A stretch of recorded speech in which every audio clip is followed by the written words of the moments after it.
पौराणिक कथा के अनुसार किसी नगर में एक धनी व्यापारी रहता था। दूर दूर तक उसका व्यापार फैला हुआ था। नगर के सभी लोग उस व्यापारी का बहुत ही सम्मान करते थे। इतना सब कुछ संपन्न होने के बाद भी वह व्यापारी बहुत दुखी रहता था, क्योंकि उसका कोई पुत्र नहीं था, जिस कारण अपने मृत्यु के पश्चाताप व्यापार के उत्तराधिकार की चिंता उसे हमेशा सताती रहती थी। पुत्र प्राप्ति की इच्छा से व्यापारी प्रत्येक सोमवार भगवान शिव की व्रत पूजा किया करता था और शाम के समय शिव मंदिर में जाकर शिव जी के सामने घी का दीपक जलाया करता था। उसकी भक्ति देखकर माँ पार्वती प्रसन्न हो गईं और भगवान शिव से उस व्यापारी की मनोकामनाएं पूर्ण करने का निवेदन करने लगी।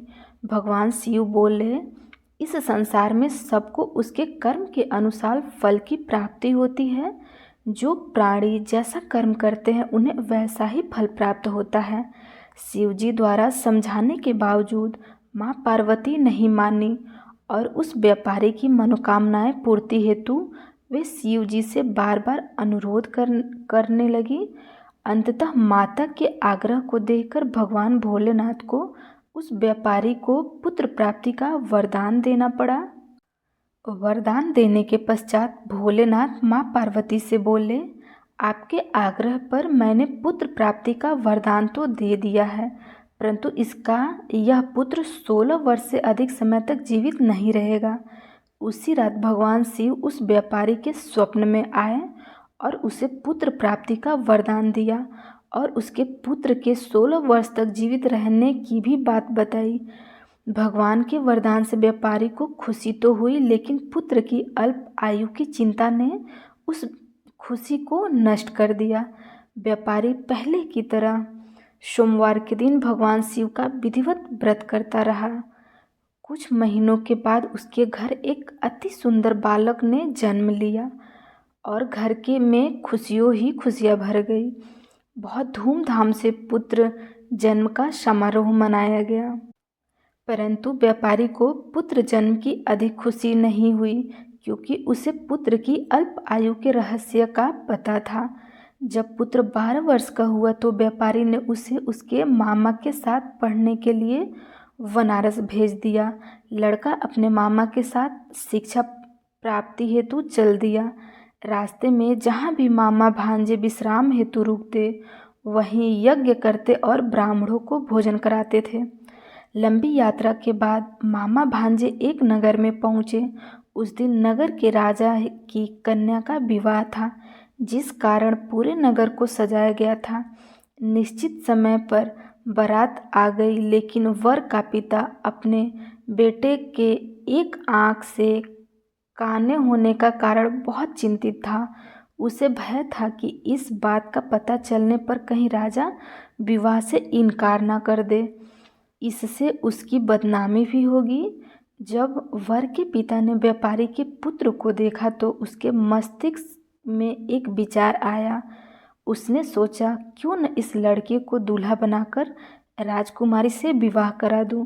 विवाह के बाद इसको धन देकर विदा कर दूंगा और राजकुमारी को अपने नगर ले जाऊंगा।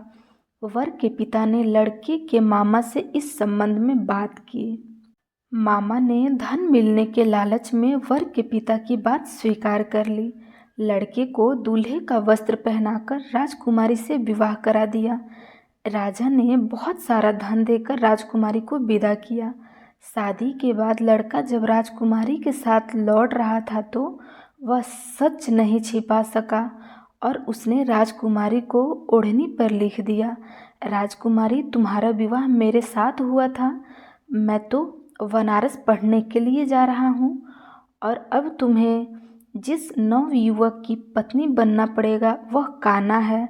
जब राजकुमारी ने अपनी ओढ़नी पर लिखा हुआ पढ़ा तो उसने कान्हे लड़के के साथ जाने से इनकार कर दिया। राजा को जब ये बात पता लगी तो उसने राजकुमारी को महल में ही रख लिया। इधर लड़का अपने मामा के साथ बनारस पहुंच गया और गुरुकुल में पढ़ना शुरू कर दिया। जब उसकी आयु 16 वर्ष की हुई तो उसने यज्ञ किया। यज्ञ के समाप्ति पर ब्राह्मणों को भोजन कराया और खूब अन्न वस्त्र दान किया। रात को वह अपने शयन कक्ष में सो गया। शिव के वरदान के अनुसार शयन अवस्था में ही उसके प्राण पखेरु उड़ गए।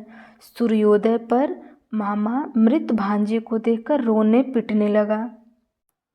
आसपास के लोग भी एकत्रित हो गए, दुख प्रकट करने लगे। लड़के के मामा के रोने का विलाप करने से स्वर्ग समीप से गुजरते हुए भगवान शिव और माता पार्वती ने भी सुने।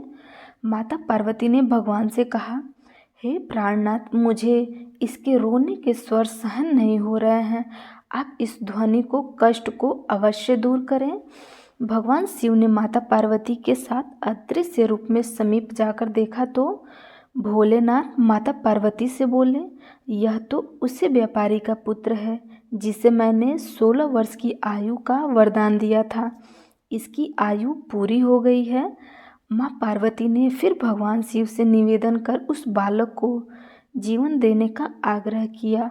माता पार्वती के आग्रह पर भगवान शिव ने उस लड़के को जीवित होने का वरदान दिया और कुछ ही पल में वह जीवित होकर उठ बैठा।